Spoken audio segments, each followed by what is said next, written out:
नमस्कार मित्रों, आज सिद्धू ने सट में हमारे साथ देश के विदेश मंत्री और वित्त मंत्री रहे यशवंत सिन्हा साहब जुड़े हैं।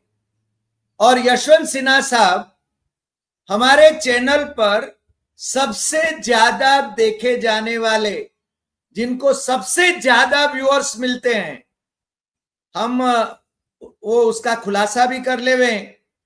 उनका जो लास्ट वीडियो था उनके साथ जो बातचीत का, वो 6,58,000 व्यूअर्स ने देखा। तो यशवंत सिन्हा साहब जो बात करते हैं वो लोग पसंद करते हैं, हमारे दर्शक देश में और विदेश में जो हैं वो पसंद करते हैं। और इसलिए हम रिक्वेस्ट करते हैं सिन्हा साहब को कि आप हमारे साथ जुड़ते रहें और हमारे दर्शकों का मार्गदर्शन करते रहें। आज आप हमारे साथ जुड़े हैं तो आपका बहुत बहुत स्वागत है। सिन्हा साहब, आज वैसे तो ऑपरेशन पोलो की बात होनी चाहिए। हैदराबाद आज भारत के साथ जुड़ा था, मगर आज बात हो रही है प्रधानमंत्री के जन्मदिन की, नरेंद्र मोदी जी के जन्मदिन की। और मैंने नरेंद्र मोदी जी की, उनका जो ट्विटर अकाउंट, एक्स अकाउंट है, वो भी खंगाला। उन्होंने ऑपरेशन पोलो पर कहीं भी कोई भी जिक्र नहीं किया। हालांकि ऑपरेशन पोलो हमारे लिए वो बहुत ही गर्व की बात है कि हैदराबाद स्टेट, निजाम का स्टेट, वो भारत के साथ जुड़ा 17 सितंबर 1948 को। तो आज हम बात कर रहे हैं, उसमें प्रधानमंत्री जी की भी बात आएगी, देश की वित्त व्यवस्था की भी बात आएगी, और विदेश मंत्री आप रहे हैं तो विदेश में जो हमारी विदेश नीति जो है उसको विदेश नीति यदि कहा जाए तो, क्योंकि ये तो मोदी नीति है। मोदी जी जो जी में आए वो करते रहते हैं, हगिंग।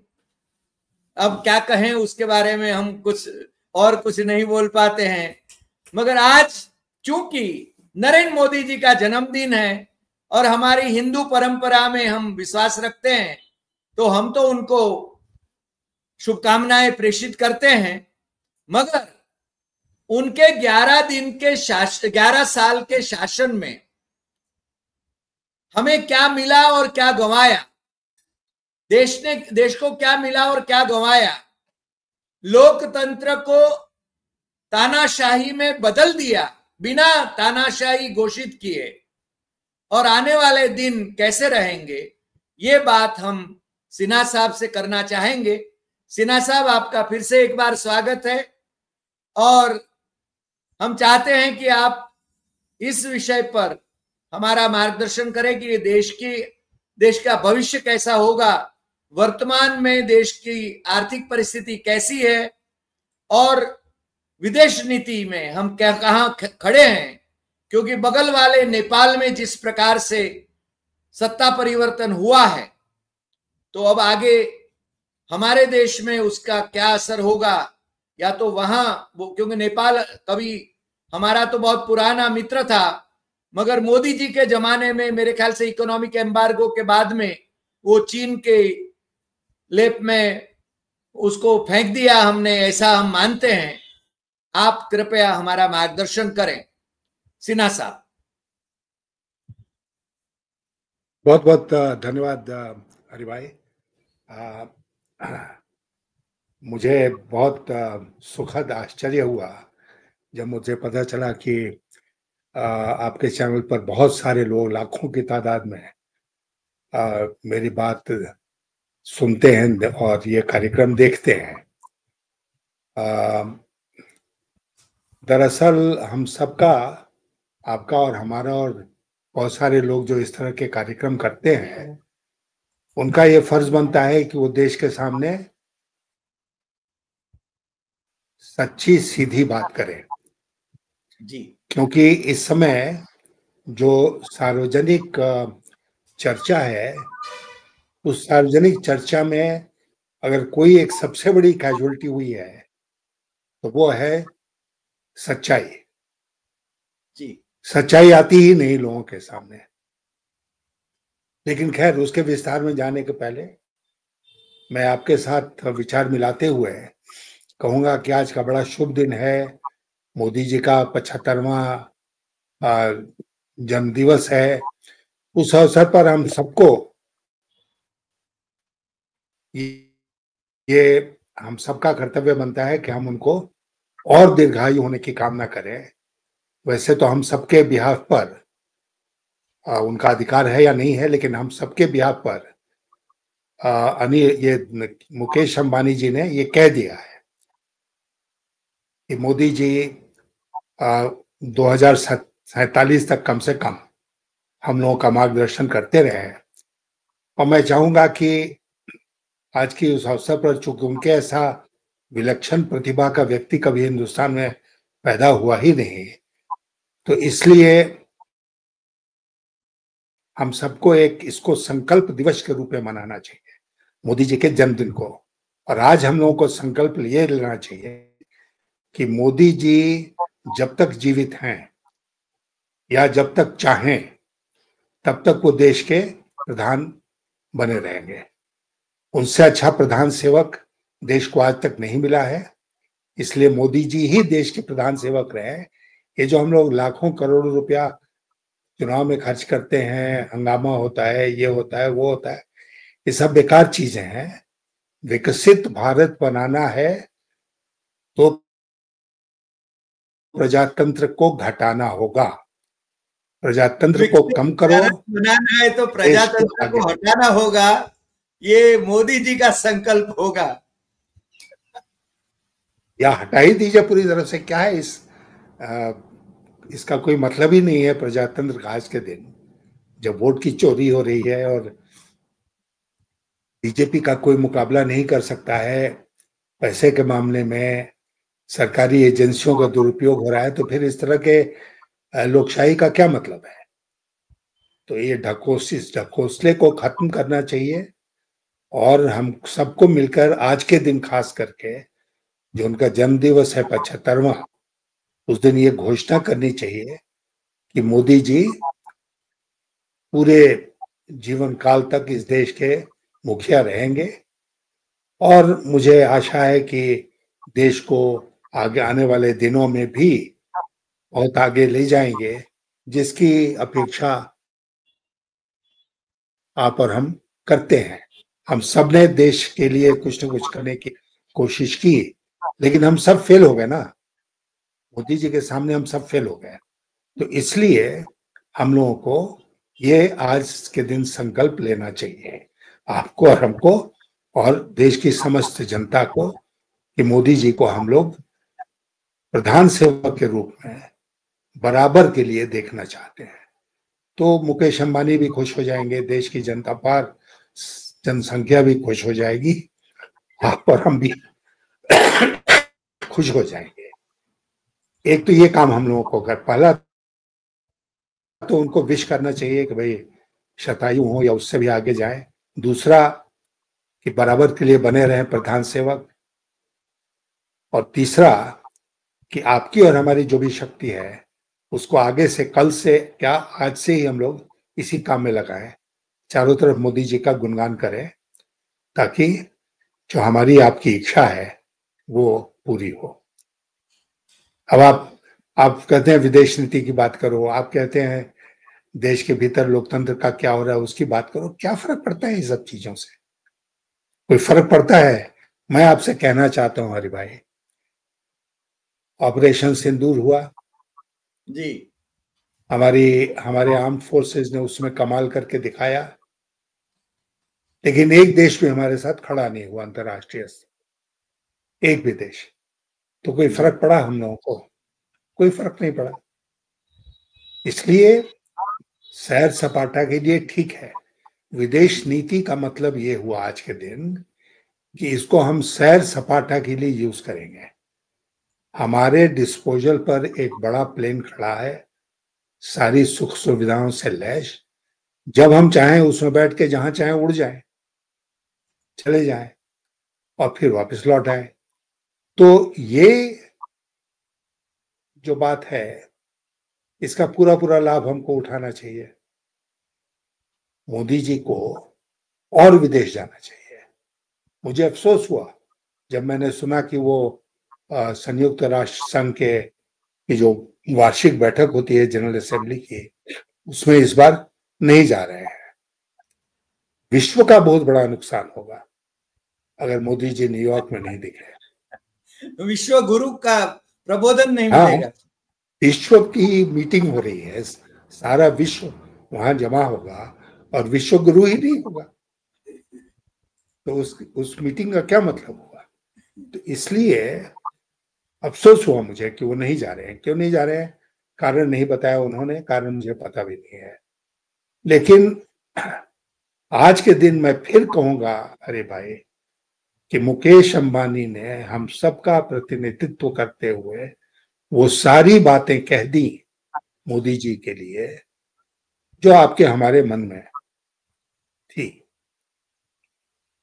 और मैं उसको आपके चैनल पर दोहरा रहा हूं, उनसे सहमत होते हुए कि वही देश की इच्छा है। सर आप थोड़े सरकेस्टिक हैं, मगर शायद मोदी जी के जो भक्त होंगे ना, वो तो आपके नाम से ये चलाएंगे जोरों से। कहने दीजिए, वो नहीं भी, हम नहीं भी कुछ कहेंगे तब भी चलाएंगे, उससे कोई फर्क उनको नहीं पड़ता है। और मुकेश अंबानी लेकिन को तो धंधा करना है, वो तो धंधादारी आदमी है। गौतम अदानी धंधादारी आदमी है जिसका लाभ हो रहा है। नहीं, मैं देखिए, अब हम लोग गंभीर विषय पर आए, गंभीर रूप से इसकी बातचीत करें। जी, ये हो क्या रहा है इस देश को? इस देश को हो क्या रहा है कि इस देश का जो सबसे बड़ा उद्योगपति है वो इस तरह की बात कर रहा है खुशामद में? क्या इसके पहले देश का भी प्रधानमंत्री नहीं हुआ है? क्या इसके पहले उन्होंने किसी प्रधानमंत्री के अंतर्गत काम नहीं किया है?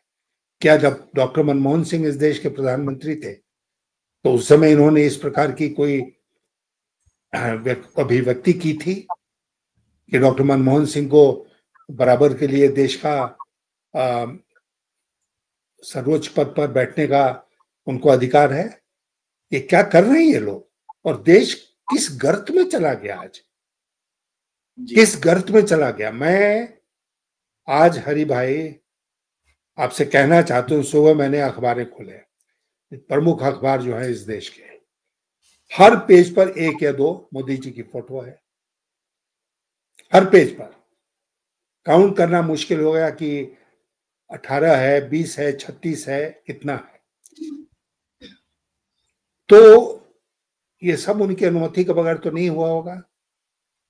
अब उनके अंदर कौन सा, मोदी जी के अंदर कौन सा डर हरि भाई बैठा हुआ है, कौन सा भय उनको सता रहा है कि रोज अगर वो नहीं देखेंगे टीवी पर और न्यूज़पेपर्स में अपनी ढेर सारी तस्वीरें, तब तक उनको संतोष नहीं होगा, तब तक उनको आत्मविश्वास नहीं होगा।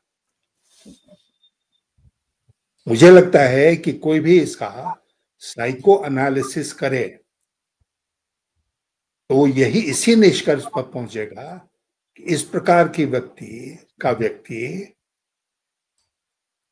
इस प्रकार के व्यक्ति में आत्मविश्वास की भारी कमी है।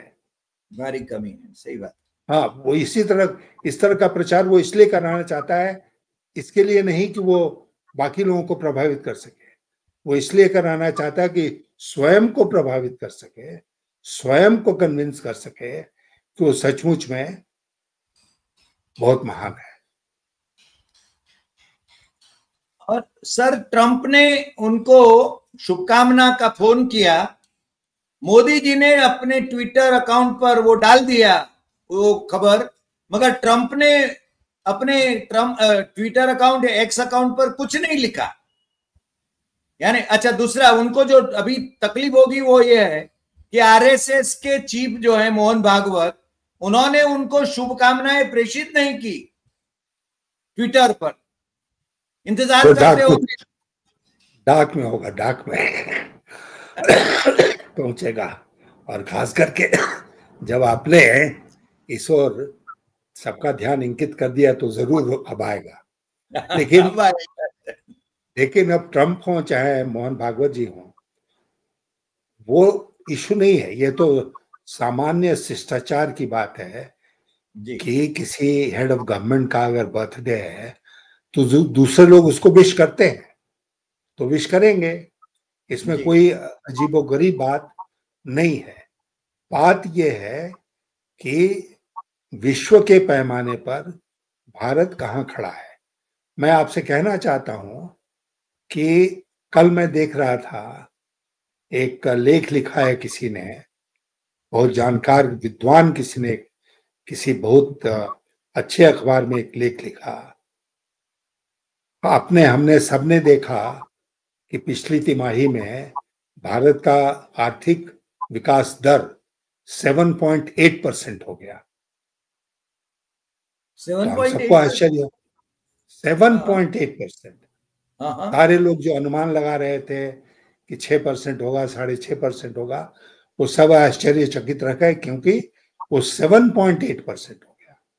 तो कल के उस लेख में उस विद्वान व्यक्ति ने पूरी एनालिसिस करके दिखाया है कि कैसे ये आंकड़ा पूरी तरह से फेक है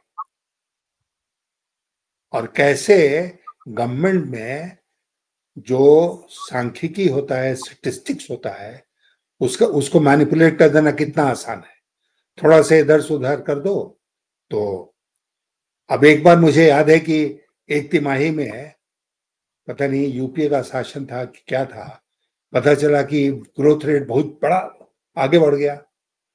उसकी जांच हुई तो पता चला कि पान मसाला का प्रोडक्शन अचानक बहुत बढ़ गया। अब आप सोचिए, तो इस तरह की तिकड़म। लेकिन अब सवाल ये है कि तिकड़मबाजी से हम तो ये मानते थे, और बहुत आप जानते हैं कि अब 90 साल की उम्र होने जा रही है तो दुनिया बहुत देखी है। मैं मानता था अब तक कि तिकड़म से आप कुछ दूर तक आगे बढ़ सकते हो, सफल हो सकते हो। तिकड़म से आप देश नहीं चला सकते हो।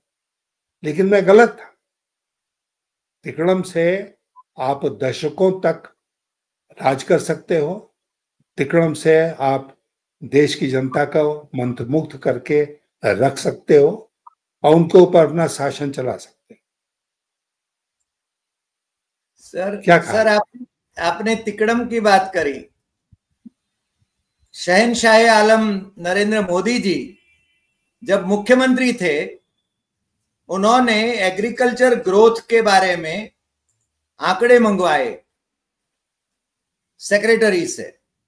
वो लेके गया, वो बोले और चेकअप करो, तो उसने और चेकअप किया, लेके गया, वो बोले और चेकअप करो, वो लेके गया, तो बहुत ऊंचा एग्रीकल्चर ग्रोथ उसमें दिखाया गया। तो उनके एडवाइजर ने, जो जिन्होंने खुद मुझे ये बात बताई थी, अरे त्रिपाठी ये कैसे हो सकता है? तो बोले साहब इसमें क्या करें साहब, न पूछो तो ही अच्छा है, क्योंकि शहनशाह आलम ने कहा था और चेकअप करो और चेकअप करो। सर यही हो रहा है तिकड़मबाजी इनके शासन यही में, हो रहा है। अब राष्ट्रीय स्तर पर यही हो रहा है। यही हो रहा है। मुकेश अंबानी जी ने कहा कि पहले उन्होंने गुजरात में चमत्कार करके दिखाया, गुजरात को देश का सर्वोपरि राज्य बना दिया। वो पिछले 11-12 सालों से लगे हैं कि देश को अब सर्वोपरि बना कर अंतर्राष्ट्रीय स्तर पर देश को इतना ऊंचा ले जाएंगे कि चीन और अमेरिका भी पीछे छूट जाएंगे। जापान तो पीछे, जर्मनी जापान तो पीछे छूट ही गए। क्या मजाक है। अब राहुल मजाकी बजाज है, रहे नहीं, राहुल बजाज मजाकी रहे है। नहीं। मैं कह रहा हूं हरि भाई, अफसोस के साथ इस बात को, कि इस देश में आज सब कुछ मजाक बन के रह गया है। सही बात। सब कुछ मजाक है। आर्थिक विकास मजाक, विदेश नीति मजाक, देश के भीतर की सामाजिक नीति मजाक, चुनाव आयोग मजाक, चुनाव मजाक, सब कुछ मजाक ही है ना। जी। और हम सब देख रहे हैं, टुकुर टुकुर ताक रहे हैं इसके बारे में क्या करना चाहिए। लेकिन एक बात मैं आपसे कहूंगा कि जब घड़ा बढ़ जाता है तो फट भी जाता है। जी।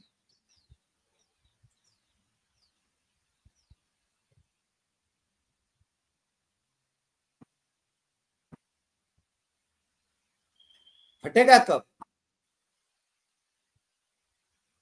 देश बचना चाहिए। सही मुझे बात। अटल जी की वो बात जो उन्होंने लोकसभा में कही कई साल पहले, वो अभी भी याद आता है। बात याद आती है जब जी। उन्होंने कहा सरकारें आएंगी, सरकारें जाएंगी, पार्टियां बनेंगी, पार्टियां टूटेंगी, ये देश रहना चाहिए। ये देश रहना चाहिए। आज सही। ये देश रहना चाहिए। और आज जो सबसे अफसोस की बात है वो ये है कि देश को जिस रूप में हम जानते हैं वो खतरे में पड़ गया है। और सबसे अफसोस की बात है कि इतनी चमक दमक है मीडिया में, इतना शोर है मीडिया में कि देश खतरे में है, ये बात किसी के पल्ले पड़ ही नहीं रही है। आप जी। हम लाख कहते रहे, नहीं पड़ रही बात। सारी जो प्रजातंत्र की संस्थाएं हैं हमारे देश, सब धूल धूसरित हो गई, मिट्टी में मिल गई, उनकी कोई औकात बची ही नहीं।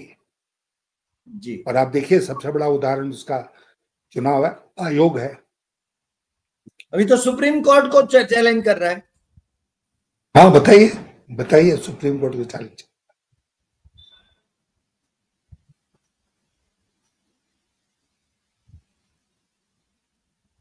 बहुत मुझे लगता है कि एक बहुत बड़ा काली छाया इस देश के ऊपर पड़ गई है। और सब लोग उसमें कहीं ना कहीं रोशनी ढूंढने का प्रयास कर रहे हैं। उसमें कुछ रोशनी आती है, वो प्रचार की रोशनी होती है, सचमुच की रोशनी नहीं है। ये नहीं है कि सुबह हुई और सूरज उगा और उससे रोशनी आई।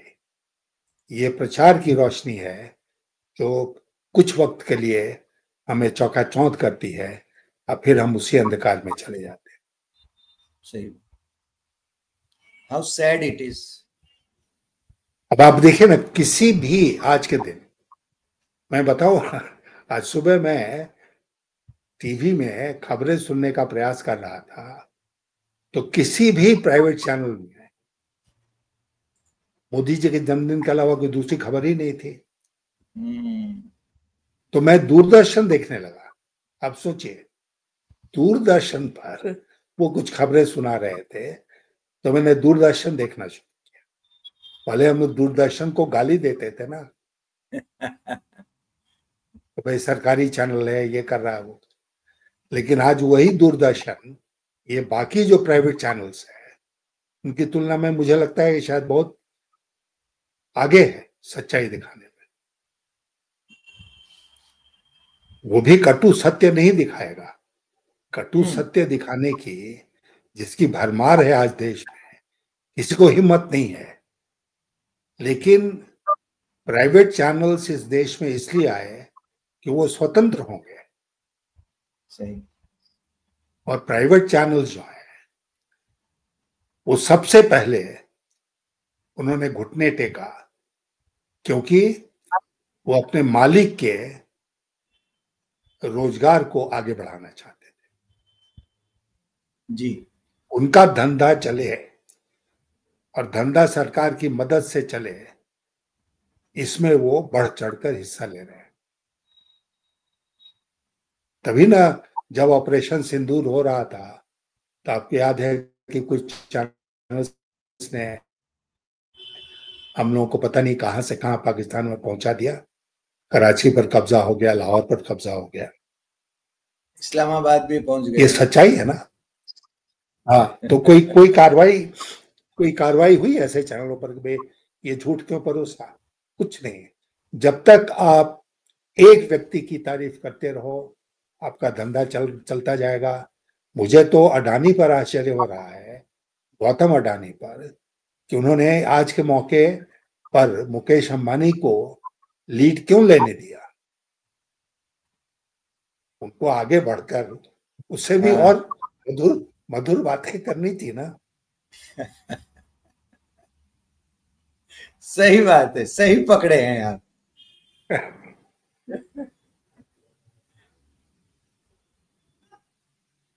तो मोदी जी को जन्मदिन की बहुत ढेर सारी बधाइयां। जैसा मैंने कहा, दीर्घायु हो, शतायु हो, बहुत दिनों तक चले। लेकिन आपके चैनल के माध्यम से मैं कहूंगा, 75 साल की उम्र हो गई। हम सबको आपने रिटायर करा दिया था 75 साल में। जी। तो वो नियम आप अपने ऊपर क्यों नहीं लागू करते हैं? क्यों 75 साल के नियम की आज धज्जियां उड़ रही हैं? जिस नियम को इतना कठोर नियम बनाकर 2014 में आपने हम सबके ऊपर लागू किया। जी। क्या आप चुनाव तो लड़ सकते हो, लोकसभा राज्यसभा में आ सकते हो, विधानसभा में जा सकते हो, लेकिन आपको सरकार में कोई पद नहीं। और जबकि उनकी बारी आई तब अमित शाह कुछ और कहते हैं। हाँ, तो अब वो तो नहीं, वो तो नियम जो बनाता है वो दूसरों के लिए बनाता है। मोदी जी नियम दूसरों के लिए बनाते हैं, अपने लिए नहीं बनाते हैं, तो उनको ऊपर लागू नहीं होगा। तो ये आज के दिन ये भी याद रखने की बात है कि 75 साल का नियम जो 2014 में उन्होंने बनाया था, आज 11 साल के बाद वो नियम कहीं दूर दूर तक नजर नहीं आ रहा। जी। ईश्वर की दया से, आशीर्वाद से, आप सब लोगों की शुभकामना से मैं आज भी जिंदा हूं। और मैं उस समय 75 साल क्रॉस कर गया था जब मुझे इनफॉर्मली बताया गया जी। कि चुनाव तो आप लड़ सकते हैं, लेकिन सरकार में आपको कोई पद नहीं मिलेगा। अब मुझे याद है, मैंने कहा था कि जो सरकारी पक्ष है, सरकारी पार्टी है, उसका सदस्य होना लोकसभा में या राज्यसभा में, जब सरकार उसी पार्टी की हो, तो वो एक पार्टी का गुणगान करने के अलावा उसकी कोई दूसरी भूमिका नहीं है। आप केवल एमपी की सुख सुविधा के लिए और तनख्वाह के लिए अगर जाना चाहते हैं तो जाइए, लेकिन आपकी कोई भूमिका नहीं रहेगी। और हम लोगों ने देखा, चाहे आडवाणी जी हों, चाहे डॉक्टर मुरली मनोहर जोशी हों, चाहे और लोग जिन्होंने इस ऑफर को स्वीकार करके एमपी बनना उचित समझा, उन लोगों की क्या भूमिका रही उस लोकसभा में? नहीं, सही बात। वो स्वयं उन्होंने छोड़ दिया। मुझे कुछ आने वाले दिनों का अंदेशा था, इसलिए मैं स्वयं छोड़कर बाहर हो गया। बराबर बराबर। लेकिन आज के दिन जब मोदी जी 75 साल के हो गए, तो उस 75 साल के नियम के बारे में फिर एक बार चर्चा करना आवश्यक है कि देश की जनता को कम से कम याद तो पड़े। जी जरूर, सही बात। भारतीय जनता पार्टी में 75 साल का नियम भी कभी बना था। मगर ये तो दोहरे मानदंड है ना इनके तो।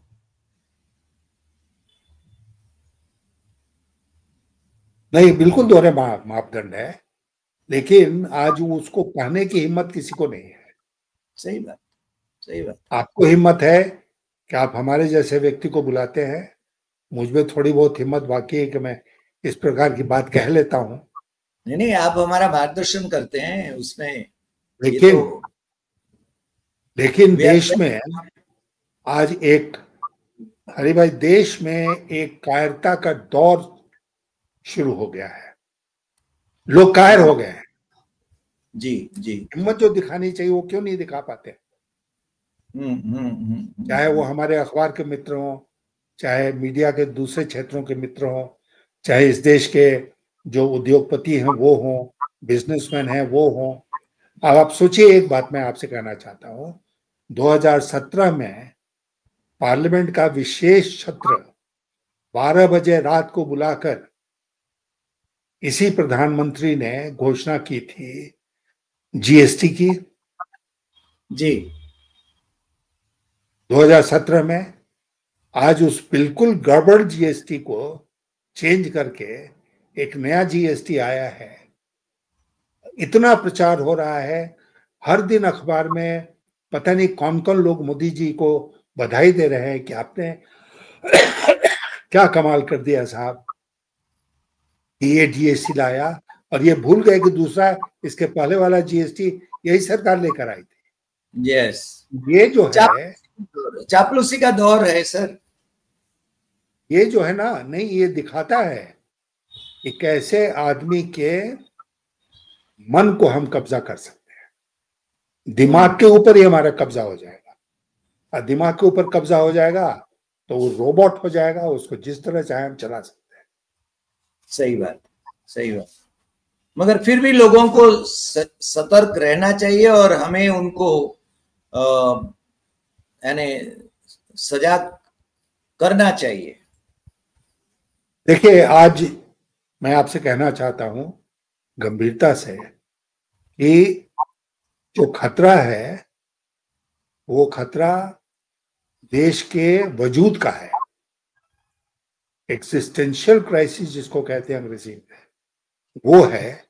क्योंकि हमने जिस तरह इस देश को जाना है, पहचाना है, जिया है, वो सब मान्यताएं आज खतरे में है और धीरे धीरे समाप्त हो रही है। चैलेंज, चुनौती जो है वो इतनी बड़ी है कि अगर हम सब इसके लिए न केवल जागे, बल्कि इसके लिए हम लोगों ने परिश्रम नहीं किया बचाने के लिए, तो ये देश नहीं बचता। देश नहीं बचेगा। सही बात, सही बात। सर, अंत में एक और सवाल मैं करना चाहूंगा नेपाल के बारे में। नेपाल में जो घटनाक्रम हुआ वो कैसे हुआ? आजकल फ्लैश फ्लड का जमाना है।